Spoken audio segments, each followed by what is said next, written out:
بسم الله الرحمن الرحيم. دي شجرة جوافة مثالية يا جماعة اهي في تقليم التربية. احنا قلنا تقليم التربية ما نخليش حاجة من أول وش الأرض لغاية متر وعشرين، نشيل أي حاجة في المتر وعشرين بس، يعني من أول وش الأرض أهو لغاية فوق كده متر وعشرين أهي لغاية هنا كده، ما نسيبش حاجة تطلع.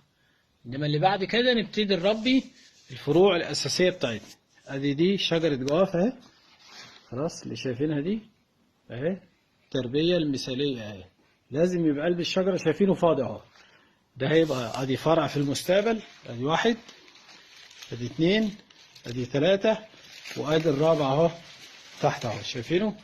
ودول بنسيبهم ايه حاجات صغيرة كده بنسيبها احتياطي عشان لو فرع اتكسر ولا اي حاجة. دي التربية المثالية عشان الشجرة تبقى داخلة فيها الشمس، داخل فيها متخلف فيها الهواء اهي. هنجيبها لكم بعيد شوية اهي.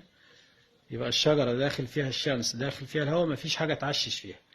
كل الشجر المفروض يبقى بالمنظر ده في بداية التربية من هو وصغير. ما نسيبش الشجر يعلى فوق كده ويهيج فوق كده مع نفسه ونرجع نقصص فيه ونرده تاني لتحت. غلط يا اخوانا.